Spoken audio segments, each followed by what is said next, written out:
Welcome back, everybody. I'm Jerry, and today we have my Week 6 review where I'm going to review every single game this week. A lot of excitement, but a lot of blowouts, so not as much to talk about with a lot of these, which should result in a quicker video, although there is some big news this week, which I'm also going to cover in this video as far as some trades go and a lot of other news in the NFL. So don't forget to like, comment, and subscribe on this video, and let's get right into it. First game we had was Thursday night, Seahawks against the 49ers, and Geno Smith was just kind of looking like old Geno Smith, throwing some pretty bad interceptions. He kind of had that look on his face like, what the fuck's going on?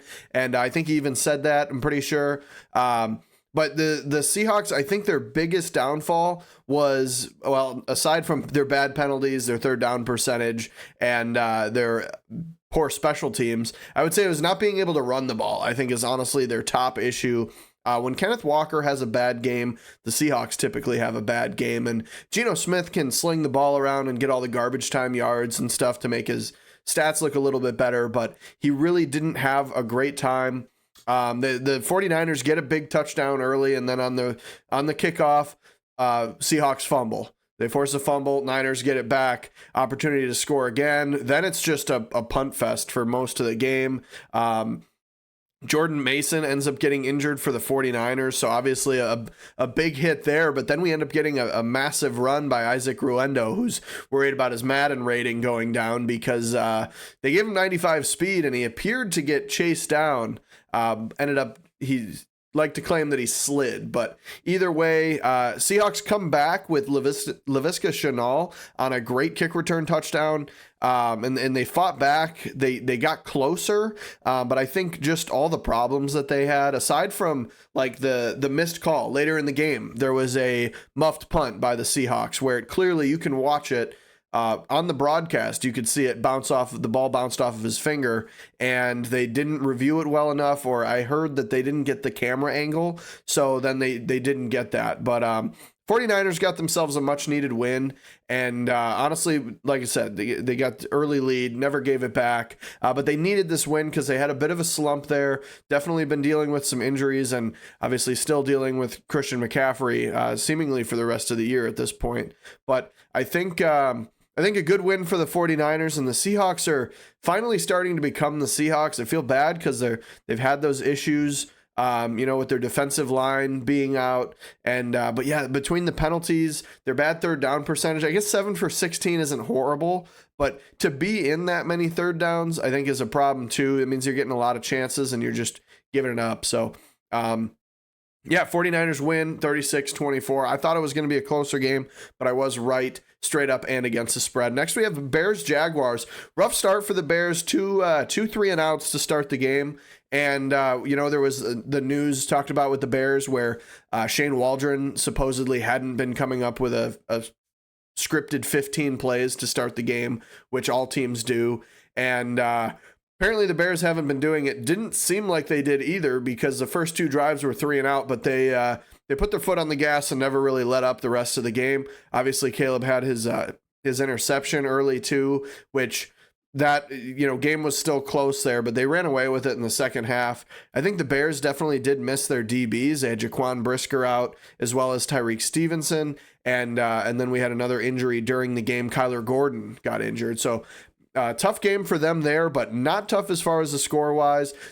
Score goes. The Bears just were able to score. Keenan Allen, Cole Kmet. Cole Kmet comes in and has to be the long snapper, and people were coming out with stats. Oh, he's the first person to score 2 touchdowns and snap the ball. I think it's a fake stat. I don't know if there's probably been somebody that's did that a long time ago, but it was cool to see.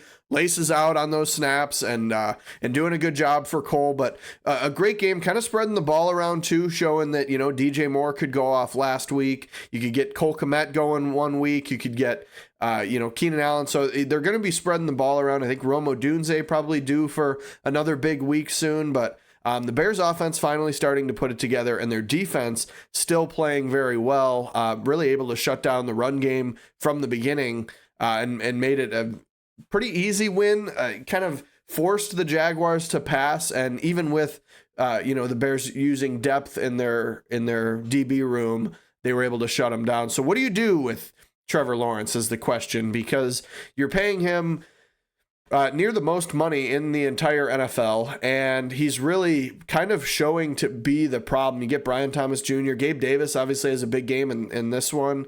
Evan Ingram comes back and has a good one as well, but even with all that, still seems to be struggling, and I think it would help Trevor Lawrence if he had a better defense. But you think about the greats, and when we talk about a truly great quarterback, Trevor Lawrence was talked about as being this generational talent. And you look at, like, I immediately think of Aaron Rodgers as a guy who was able to do well over the years, and at least, maybe didn't do great in the playoffs, but at least the regular season record was good and was able to get wins despite a bad defense. And when he did get a good defense, he was able to win a Super Bowl. So I think not necessarily the same situation by any means, but Trevor Lawrence isn't really showing that he's this generational talent, even 4 years in. So what do you do? I really don't know. I'd hate to be that GM in that situation. Maybe he'll get dumped off and they'll move to London or something.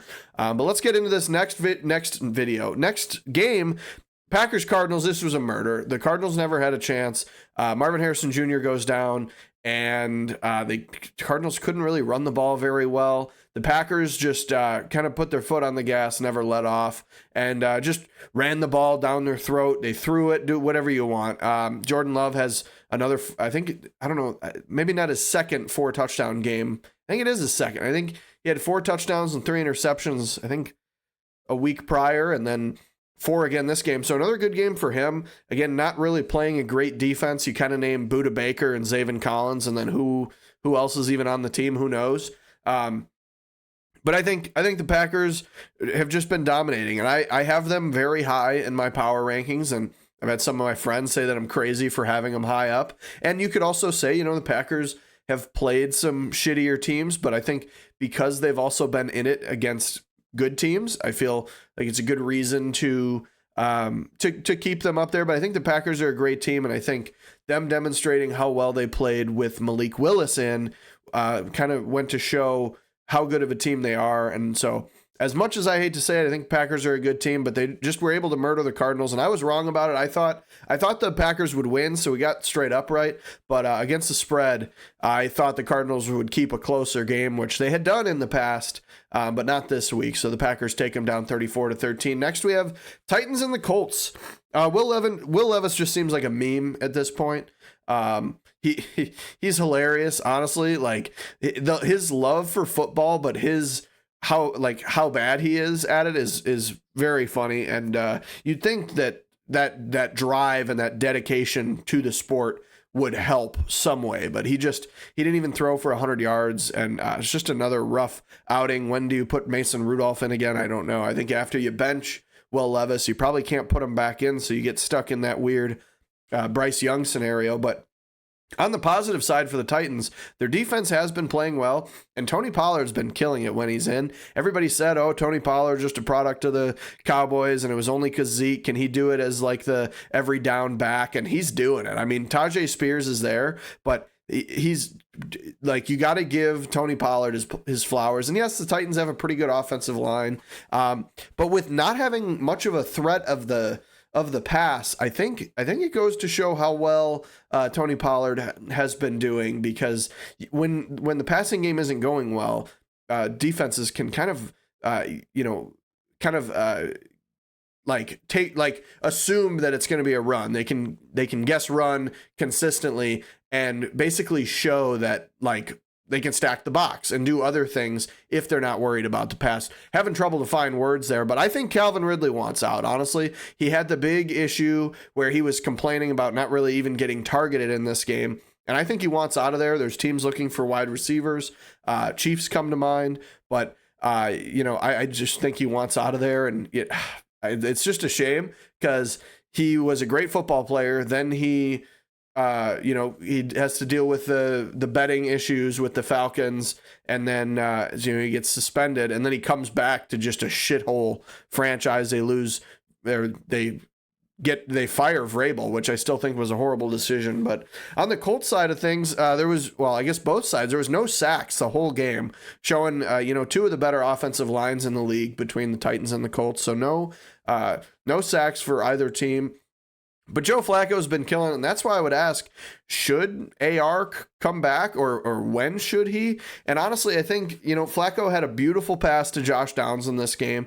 He also had a pretty bad interception that you can't really throw. But I think with how well Joe Flacco, he's been the best quarterback in the league since he came in. There was a stat that showed he has the highest passer rating since he started that week for the Browns when Deshaun Watson came out. So ever since he came back to starting football games, he's had the highest passer rating in the league, and he's had 300-yard games and 30 completion games, 40 attempts. So it's not like he's just getting these quick little games, and that's why he's getting high completion percent or high passer rating. He's been playing in the game. He's been playing well, and I think he should stay in for a few more weeks. They're winning with him. Anthony Richardson still clearly needs to sit and learn. He's making a lot of mistakes that a rookie would make, and granted, you could also say that's because he hasn't had the opportunity to play. I think about with how closely I follow the Bears with Caleb Williams. I think it's valuable that he's gotten to start in his rookie season, and the expectation really hasn't been Super Bowl year one, where you can kind of understand there's going to be growing pains and he can learn through them. And AR has just had these issues where he's either injured or when he's playing, he's just not doing good. He has a good deep ball, and he's very athletic, but you kind of get into that Justin Fields scenario where, he's got a beautiful deep ball, and he's one of the most athletic and biggest people on the field. That's great. But you got to be able to put it all together, and you have to be able to make those easy throws and dink and dunk down the field. And it doesn't seem like AR has been able to do that. So if Flacco can, I think you keep him in, but the Colts end up winning this one 20-17. Next we have Patriots Texans, where I didn't even put anything for the Texans because all we need to talk about is the Patriots. We have Drake May. He looked okay. Couple interceptions. One, I believe, was tipped off of somebody. So I don't think, I think you technically only credit him for one. But the Patriots are going to need Ramondre back, and they're also going to need to play better defense than that. Nico Collins, top guy in the Texans, was out, and they allowed Diggs and Tank Dell to just have a day. So not great there, but I think Drake May will do a lot better because Antonio Gibson in this game had 13 carries for 19 yards. Ramondre, that's not going to happen. It really showed how different of backs they are, and they talk about Ramondre's, his fumble issue, even though Antonio Gibson's the only one who has a worse fumble percentage than Ramondre Stevenson. So you got to have him in there. Obviously, he's been injured, so they're hoping to get him back this week. But I think if you get him back, and we saw a great deep ball by Drake May to Kayshon Boutte pretty early on. Again, a couple bad passes, his first game ever, and they honestly let him throw the ball a lot more than I think they even did in the preseason, which I think is good, especially against a Texans team where not that you want to, check out of the game and just assume you're going to lose, but I think it probably was. At first, I was like, do we really want to start him in his first game against the Texans? I was thinking it could be a similar situation to Justin Fields starting against the Browns in his first game in 2021, where he got sacked 9 times and threw the ball for like 60 yards, but because of all the sacks, I think he had net negative yards for the game. It was just a horrible experience. And Drake May did do pretty good. Again, I think Patriots offensive line, they do need work. I had said in past weeks that I think they were kind of underrated, and I still think that maybe they're a little underrated because they're really not horrible, but there was some flaws out there for that day specifically. But I think you get Ramondre back, you get Drake May more experience. I definitely think he can be a good quarterback. Putting up 21 against the Texans defense is a decent thing too, and it wasn't all garbage time. Like the Kayshon Boutte deep ball was pretty early on, so I think Drake May looked pretty good. Obviously, a lot of room to improve, but he's got time. But I think Texans had a great game, obviously dominating the whole time, and they win 41-21. Next, we have Saints Buccaneers. It's another one.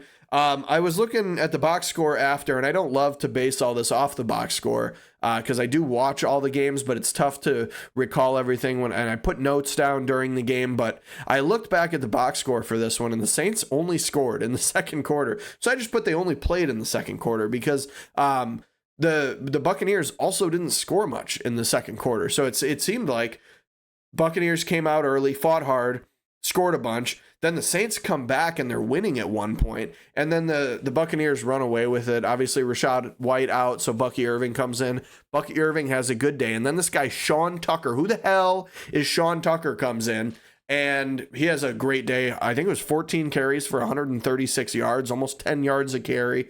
So impressive game for him. Spencer Rattler comes in for his first game, another one of those old rookies, and he struggled for sure. I think that's another tough situation where Derek Carr gets injured and you just kind of get thrown in against the Buccaneers, who I think have arguably, maybe even not arguably, but they've been like a top 10 team in the NFL this year.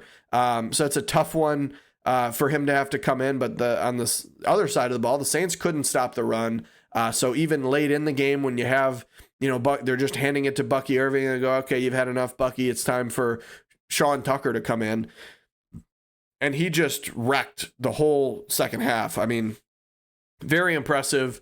So yeah, the Buccaneers just came to play. Total on the offense, they had 35 carries for 277 yards on the ground, which is unbelievable. And then obviously, I didn't even mention the Saints. Obviously, they have Chris Olave gets hit and fumbles. I believe it was a concussion. He was out for the game. So that wasn't great there, but even the score kind of gets inflated because you forget about Rashid Shaheed had a punt return for a touchdown. So you take that off the board. They only scored 20 points, on offense. And that's a lot of garbage, not really garbage time points, because I guess they came back. But second half, they just didn't play any football. And clearly the Buccaneers made the adjustments they needed to, because the Saints really weren't able to do anything on offense in the second half, and that was despite the Buccaneers' offense just continuing to score. So they rip apart the Saints and win 51-27. Next, we have the Eagles and the Browns. This is another one where I don't really have a whole lot to say. I think the Eagles, their play has not been good enough. The Eagles, I think, should have a high standard, and they do, and they just only beat the Browns, who people are saying are the worst team in the league. Only beat them by 4 points. It's just not good enough. The offense, even with A.J. Brown back and Saquon Barkley healthy, is not running as efficiently as it was last year. You have Devonta Smith, who's been good. I think Goddard. Yeah, Goddard's been out. I don't think he was back yet. But they're, for the most part, pretty healthy on offense, and you got to put up more than 20 points. I know the Browns' defense is always looked at as okay, at least, because you've got Myles Garrett, but 20 points on the Browns was just not enough. And even the defense, then the Browns offense has been non-existent, and they are still on a very long streak of not scoring 20. I think they're the only team that hasn't scored 20 points this year. But even with that being said, it was just too close of a game. So Nick Sirianni's seat is hot, and that's because they were chanting at the beginning of the game. They're chanting that they want to fire. They want to fire Sirianni. And then at the end, obviously, that kind of went viral of him yapping back at the fans, like, look what I did. I fucking won. But at the end of the day, it's like, hey, you beat the Browns by 4 points, douchebag. Like, let's realize what's going on here. And then he brings his kids into the interview, which I honestly thought was kind of funny, kind of a petty move, though, because, like, you're obviously just asking for everybody to be a little nicer about it, because he still gets asked about getting fired, and he's like, yeah, we just wanted to have a good day, and he's really not reacting very well to the media. And I think it's kind of ironic, because when he came in, he was kind of this like doofus that is just going to be a football coach, and then when he was that doofus that was winning and in a Super Bowl and having a great years, offense, defense, everywhere, nobody cared. But then you lose your OC, you lose your DC, and then now it seems like the team's falling apart. And we're talking about all this in a win. Like, they won the game at the end of the day. But I think it's reasonable to ask, because the Browns have been one of the worst teams in football, if not the worst. And you still have the Eagles could have lost this game. So on the Browns side, I guess you have to fire everyone. I think it's time for Jameis Winston to come in. I think Jameis should come in, and then Nick Chubb, even if he's still injured, I think he should just come back in too, because he's got to be better than anybody in that offense running it. I think it was probably a mistake to get rid of Dearness Johnson. he was really good. Now he's the third string for the Jaguars, and honestly didn't do too bad in that game. So I don't know. The team is a mess. They just got rid of Amari Cooper. We'll talk about that more with the Bills. But yeah, they just seem to need to get rid of everybody, and I don't know what's going to happen with the Browns. Best of luck to you, Browns fans. Next, we have the Ravens and the Commanders. Zay Flowers has his breakout game. I think the defense still needs to be better. The Ravens have been winning these high-scoring games recently, but they also showed early in the season if they don't have one of those high-scoring offensive games, the Raiders can beat them. The Raiders, who are another one of the biggest shit shows in the league, just got rid of Devontae Adams, and you're switching out their quarterback mid-season. So I think the defense, if they're going to be like, people are obviously crowning them as a contender and as definitely a juggernaut, not a juggernaut, but like a top tier team in the AFC, and I would as well. But I think for an actual playoff run to happen, they're going to go up against a good defense that it is somehow going to find a way to slow down Lamar Jackson and Derrick Henry. I guess maybe they won't, because it's an unreal team. And I'm going to probably put King Henry on the screen every review if he hasn't a good game like he did. But point is, I think the Ravens are going to have to play in one of those lower scoring games, and their defense is going to have to shine. And if they don't, they're going to lose, which is super basic. And that was like a John Madden quote. Well, the team that wins the game is typically the one with the higher score, which is not a great John Madden impression either. But you get my point. I think the defense needs to play better so the offense doesn't have to put up 30 points every time to win games. And then on the Commanders side, I thought they played very efficiently. Another turnover-less game for the Commanders. Rough day on third down, though. I think that was the biggest issue. I can't remember. I should have put it on the screen and I forgot to. I think they were like 4 for 12 or something on third down. Might even been worse than that. So it just meant the defense was on the field too much. I believe the Ravens had like 36 and something minutes for time. Or I'm sorry. Yeah, 36 minutes for time of possession, and then the Commanders were only on there for like 23 minutes. So defense spent a lot of time on the field, and when you have to tackle Derrick Henry, 25 plus times, definitely makes it tough and tires out the defense. So they were kind of able to dance around with the gator, tire him out, and then go in for the kill and get the win there. So I think the Commanders are still a great team. The Ravens have kind of come back to being the Ravens. So the fact that the Commanders were able to play this close in this game, play efficiently, I think Lamar's been phenomenal. Another 300-yard passing game for him. Obviously had the interception early right off of Mark Andrews' hands, but he gets it back to Andrews later and gets a touchdown. I think the Ravens are still a great football team. I think the Commanders are still a great football team. It's just two great football teams playing each other. You get a close game, but the Ravens end up with the W. Next, we have the Broncos and the Chargers. Very messy first half for the Broncos. Few turnovers. And then Bo Nix had I want to say it was like 50 or 60 passing yards at halftime, and it was looking like it was going to be another one of those. And then they came to play in the second half, and they brought it back. I stopped watching this game because I thought it was just too out of hand. I think it was 20-0 for a while in this game, and then the Broncos started fighting back and got close. They ended up losing. I think the Chargers just used the strategy of let's ground and pound it. We'll just hand it off to J.K. Dobbins 25 times.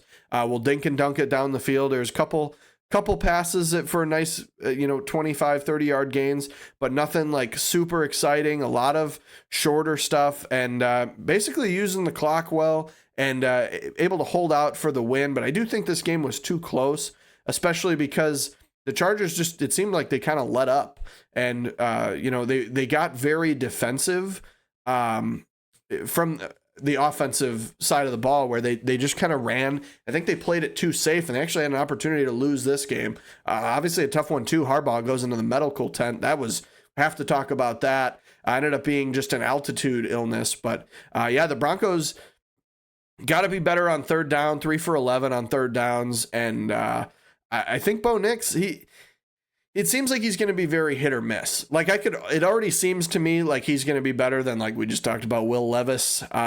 So like better than him, and seems like better than like Bryce Young. So it doesn't seem like he'll be a bust like in that regard.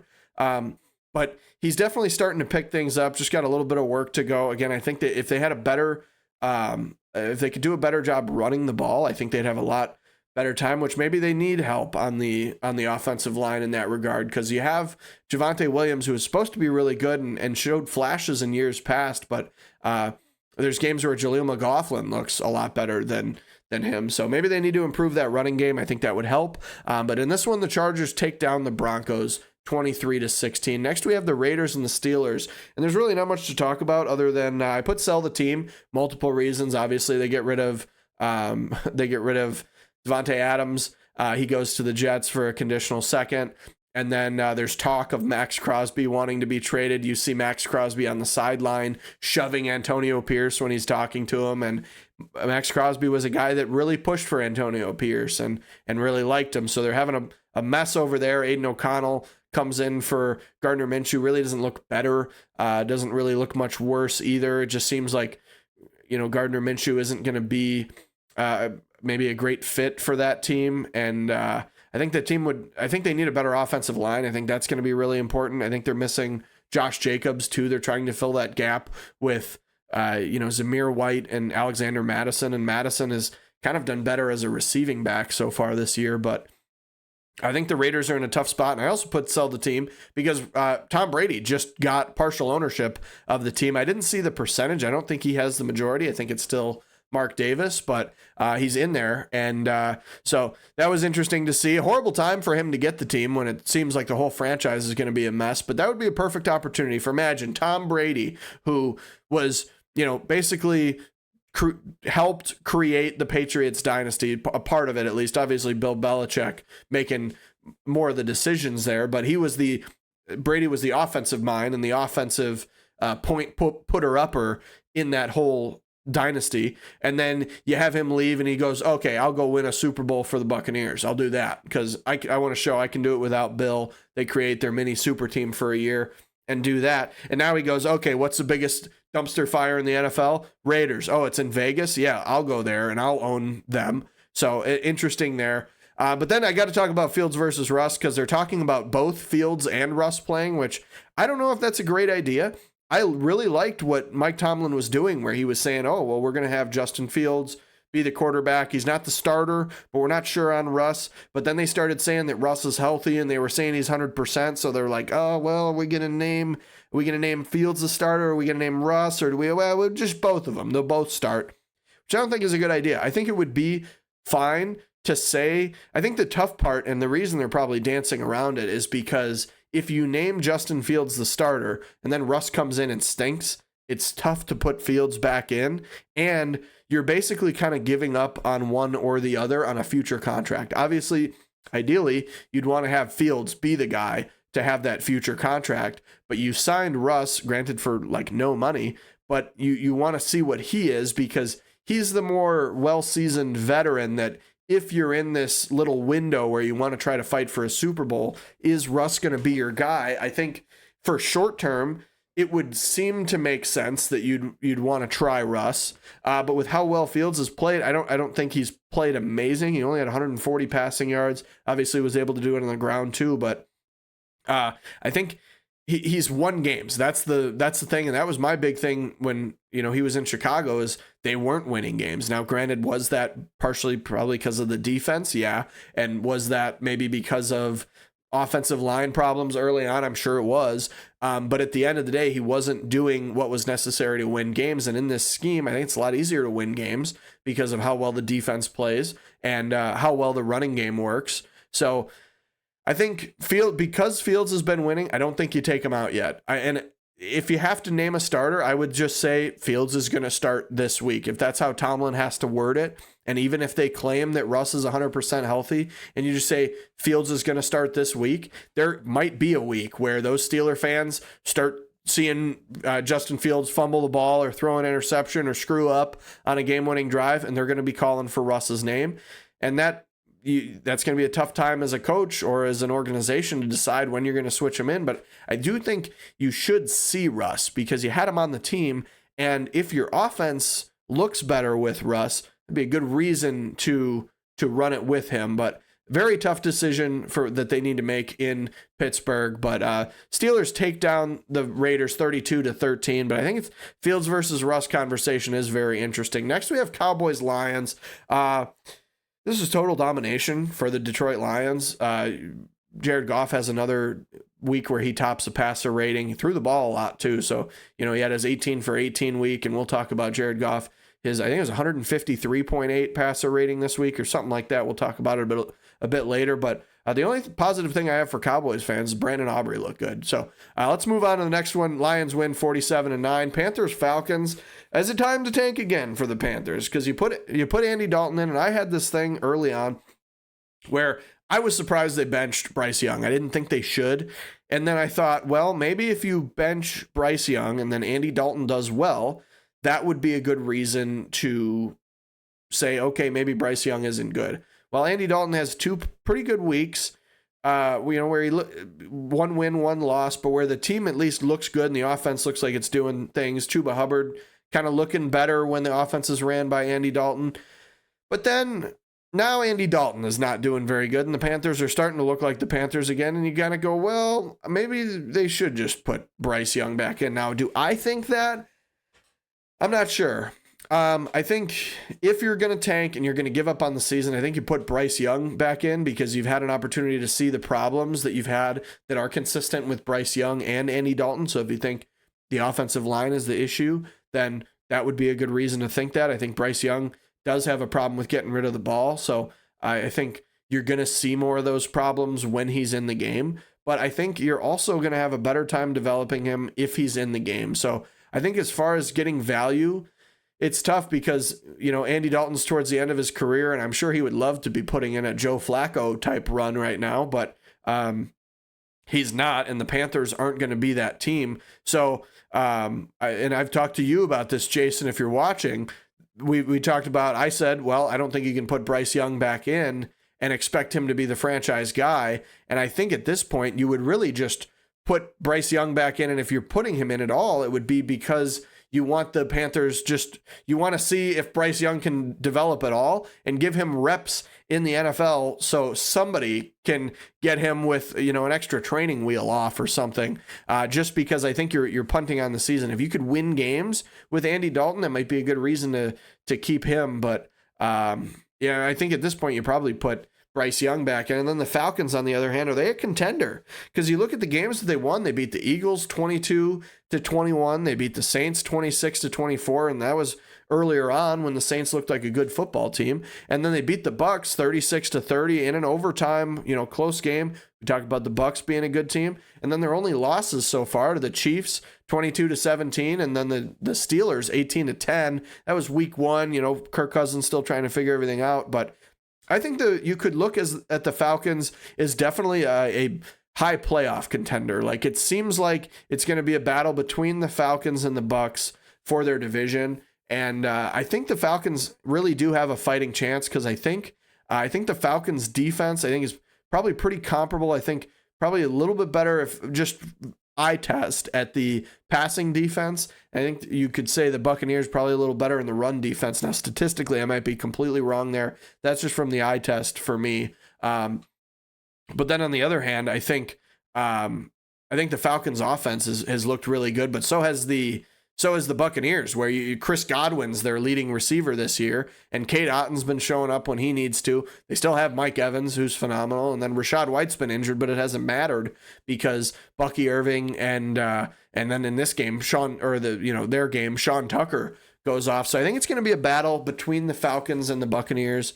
but I think the Falcons definitely have an opportunity. And this division, aside from the Panthers, and honestly, recency bias aside from the Saints, it's looking like those two teams are going to be good teams in the NFC this year. But the Falcons, big win over the Panthers, 38-20. Next, we have the Giants and the Bengals. I think you have to ask the question, are they missing Malik Neighbors? And I'm actually going to say no here. You have Wan'Dale Robinson consistently having a couple good weeks. Darius Slayton kind of showing his connection and reminding people that he's been with Danny Pennies for a few years now, and kind of has a bit of a connection. They have a good game here. Danny Pennies is spreading the ball around well. But I think if you're missing somebody, oddly enough, I think you're missing Devin Singletary. Now, it's not that Devin Singletary was great, but Tyrone Tracy had good week last week and actually ran the ball really well. But then the Bengals, who have not been known to have a good defense, just got absolutely stomped. Tyrone Tracy was not able to run the ball anywhere, and Daniel Jones ends up being the leading rusher on the team with like 50 yards, and that's really just scrambling because he wasn't decisive enough on throwing the ball. Bengals, on the other hand, I think it was a underwhelming week offensively. That's normally their strong point. This is a kind of backwards ass game for the Bengals, where you have Joe Burrow didn't really have a great game. I think he barely reached 200 yards. Almost threw a couple picks, and the Giants kind of had their number, and they were able to shut down the run game. I think Chase Brown, he still did have a better game, averaged around 5 yards a carry, but I think the Bengals probably would have been better if they ran the ball more. But towards the end, they weren't running the ball well anyway. So I think the Bengals, good game for them, but it was only a 17-7 game, kind of boring game to watch. But I think the Bengals are going to have to figure out that run game, and they're going to need to be better there, because I think they're relying too much on their passing the ball to Jamar Chase and T. Higgins, although that's a great strategy when you have guys like that and Joe Burrow throwing them the ball. I think they're going to need to get their run game rolling a little bit better for these. Oddly enough, it was a closer game. It was 10-7 for a while, a one-score game for most of the game.